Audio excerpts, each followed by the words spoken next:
Good afternoon and welcome to Love and Lunch, Woo! Your weekly 20-minute Facebook Live on love, life and intimacy with me, Joanna Keeble, and my good friend, Joe Cooper. So I'm Joanna Keeble. I am a founder and coach at bigbeautifulboundaries.com. You can check out my online course there, or reach out to me if you're interested in one-to-one coaching, which is hotting up right now. And yeah, I work with people who want to have cleaner, clearer, big, beautiful boundaries so they can have happier and healthier relationships at all levels, personal, professional, and with yourself. And over to my good friend, Joe Cooper. Beautiful, thank you. I'm Joe Cooper. I'm a dating, sex and relationship coach, and I support women to reclaim their pleasure so they can identify what they want and start to build a life from power and what that really starts to look like for them. So my course is, my group coaching course is starting this Sunday, which is amazing. And I only have like one spot left, like one-to-one, and 2 spots left on my program that's starting this Sunday. So yeah, really exciting. Nice. I've got to say it, like, how hard are we mirroring right now? Like the bra strap, the pink top. I know, it's just the How do I feel about that? I think I feel good about that. Let's just feel good about it. Yeah, I feel good. Tickles me. So, maybe we just merge it into 2 Joes. Like, yeah, just get rid of the join in the middle. Oh man. So yeah, I wanted to talk a little bit about something that's coming up for me right now. Something I've been noticing that's changing, and something that I think is an issue for a lot of people, which is, I know so many people who are extraordinarily hard workers, and they give and give and they deliver and they get passionate about doing an amazing job at work for someone else, irrespective of what their company's doing and whether it has any social value. Right? So I've worked for advertisers where your job is to like make the advertising good or make people buy what you've got, and it sort of doesn't matter if you're doing that. You're like a mercenary. You'll just fight for whoever tells you that they're happy to pay you, you know. And I gave my all. And whatever job I'm doing, I will show up and be like, yes, I'm going to do an amazing job. And I won't switch off too well at the end of the day. Typically, it'll stay on. I'll be ticking with ideas about what happened during the day, ways I can do things differently tomorrow. And then, like most people, historically, I have struggled to manage my self-care, take time and space for myself, prioritize like quality time. Because you might have time to yourself where you're just scrolling. And then there's that place of like, actually, it's not nourishing me, but I'm going to keep doing it for another 3 hours. And so what's happened to me recently is I'm working for myself. And because I've been doing a lot of work on my inner critic and the sort of, you know, the voice of dissent, the places that thoughts or feelings pop up that hold me back from what I want to do or slow me down, I've found a new way of working. And I had a day the other day where I turned around to my partner at the end of the day and I said, I just did that day like I was working for someone else. And it's like actually being able to access that go and that flow without putting so much overthinking or so much like emotional investment on every tiny aspect of what I need to do to take care of myself in business and pleasure. Right? Not putting so much on it that I actually stop myself. That's what I used to do. Like if something's important, I can't do it because I just freak out about it. Like the desire's there and the resistance is there. And then you just like look at it and go, oh, I've got to do that thing. Oh God, it feels so difficult. And oh, that's too big. Or, oh, I'll put a pin in it because I'm busy. And then, yeah, end up sort of not organizing my private life, not organizing my self-care, and not organizing and using all those resources and skills I have to actually take care of my business. And it's changed. It's just changed. Something's clicked. And it's easier now. And I'm allowing myself to take steps without the freak out. I was going to ask, how did it feel to have that productive day where you felt like you were working for someone else, and what changed to have a day like that for yourself? I think I've just noticed more and more where I make it difficult for myself. So there's an inner belief that if it's worthwhile, it's got to be difficult. And also just other beliefs that come from very, very early childhood trauma, where I decided I was incapable. Like before I could speak, if I was speaking, I definitely wasn't speaking much. So in the first couple of years of life, somewhere there, I decided, like, I don't know what's going on. Other people seem to know what's going on, and I should be scared of that. And so it's putting more sort of conscious love on that and a bit of conscious attention on that. And really allowing the realization to sink in, integrating the realization that a lot of my limiting beliefs are just that, are limiting beliefs. So it's one thing to notice it and be like, oh, I know that's not a useful thought, or I know that's a limiting belief. And it's another thing to allow yourself the self-care, the self-love, the digestion time, and supporting practices and ongoing consciousness to actually let all of that good stuff sink in. That's an ongoing thing for me, is actually admitting my power and admitting the resources I already have, and then allowing myself to make full use of them for myself, right? We've all got things we would say to a friend that we forget to say to ourselves. We all have permission that we would offer to our loved ones that we forget to give to ourselves. And so it's about coming into integrity and allowing myself to have that. That's right. I just noticed it's getting really dark. No, it's not. It's lovely. You're right. And yeah, my throat.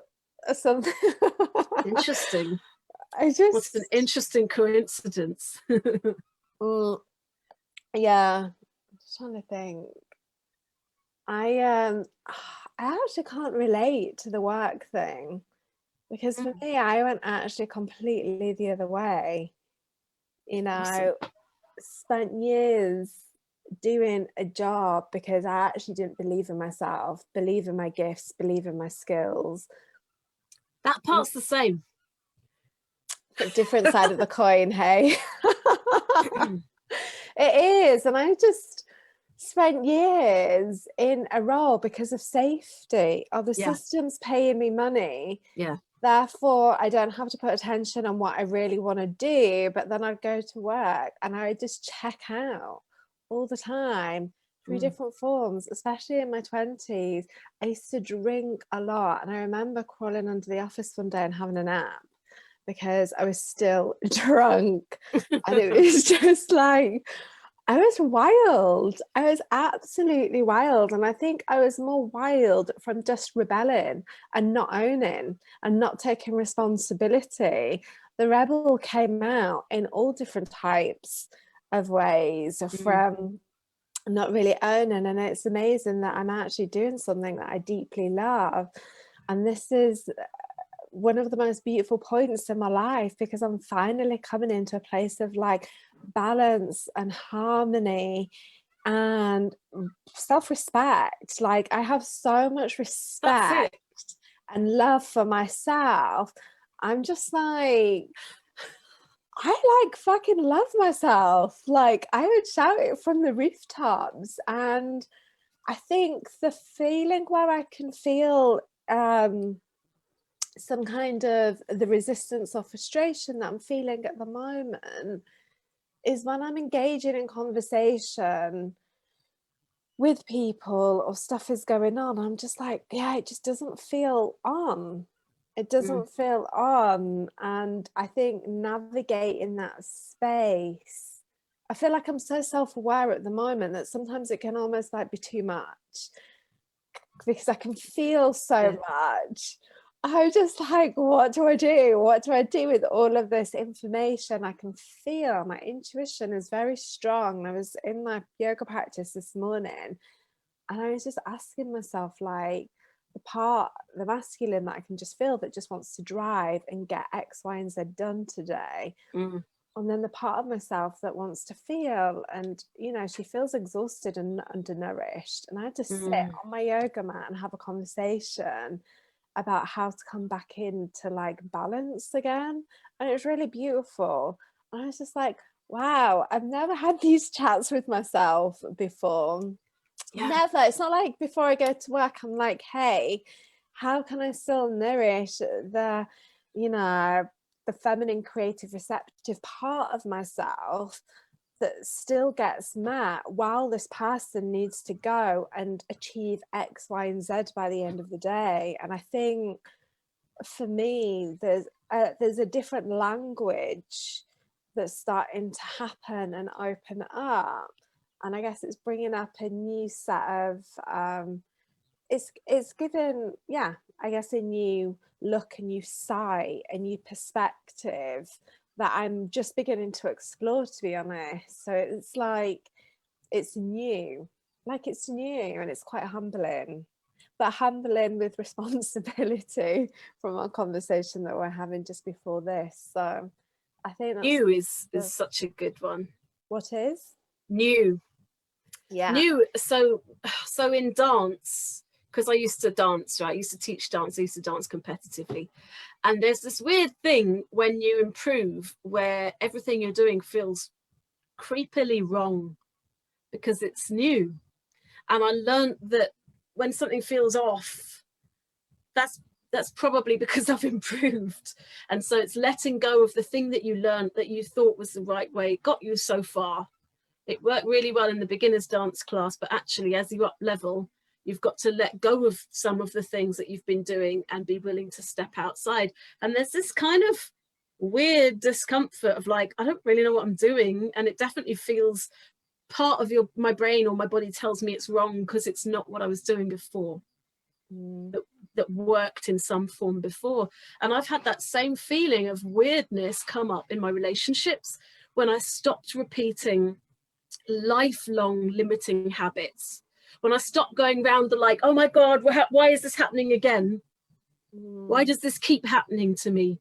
When it stopped happening because I stepped off unconscious behaviors. Instead of going into the same paths, I took a much more conscious approach to relationships. And then my relationship felt like weird, like this is not the same trauma. This is not the familiar pain. And it was about, and my partner had a similar experience, and it was really, we found, about our willingness to be in that newness. Right? Hold yourself in this unfamiliar territory instead of looking for and getting off on the familiar pain, because that leads to the same kick in the head that you had before. Instead of going into that familiar is Groundhog Day. So the unfamiliar, and I'm having the same thing in work. Like this is untrodden snow. I haven't been here before. And what my sister wants to do is tell me it's dangerous and scary and I should make it's difficult. And it's just not, it's not difficult. So I just have to let myself. You said self-respect. Oh my God. Yeah. And I just want to riff on that one thing. So I wrote a to-do list, not like I've put anything on it so far, but I got a sheet of paper this morning and I was just like, I wrote something really great and I was just like, God wants me to win, to-do list for success. Awesome. And I was just like, and it felt like I was respecting myself and coming into a space of being like, the world wants me to win. The world is here to help me. And I think the more I can feel about integration, respect and love, for me, there's a feeling of deep surrender. I can let go and just feel like, okay, I feel held and supported And it Yes. may not be a structure that I'm used to, but can I just let go into this place that I know I'm supported, I know things are okay. And I think that, again, it feels new. It just feels new. And I think it brings me back to this place of, one thing that I really love is just like always having this kind of like beginner's mindset. And I think everything I do, and it kind of, yeah, it resets me every time when I come into that place. And yeah, I am loving this space, and also coming up against resistance as well, because it's not what I'm used to, like breaking habit, Yeah. like breaking all ways of being is yeah, it's different. It's interesting because I've been watching a lot of Parks and Recreation, and there's this character, right? The main character, Leslie Knope. And it's uncomfortable for me to watch her sometimes because I see myself. And she's so like, we're going to get it done. And she's so like looking smart and, you know, takes so much pride in her achievements. And I realized that's the unconscious place she's operating from. Her self-worth is all tied up with her achievement, and anything she does, even when it seems really loving, actually points back to her worth from her achievement. And she wants to be the one to achieve it. She doesn't want someone else to get that credit or to do that work, because that's her, that's where she's getting her nourishment from. And I think, you know, you say, what was the change? It's all about separating self-worth from achievement. So now, and also separating self-worth from the concept of success, right? Which is a slightly different thing, because some people have it tied up with productivity. There's loads of people working in admin, right? I've worked in admin most of my life, who are happy with themselves as long as they're being productive, which can just mean doing anything that takes up your time and attention. So we end up in a place where we have to use up all our time and attention on anything. It doesn't even have to be a quality activity in order to feel worthy. And it doesn't really work. Like that's not sustainable.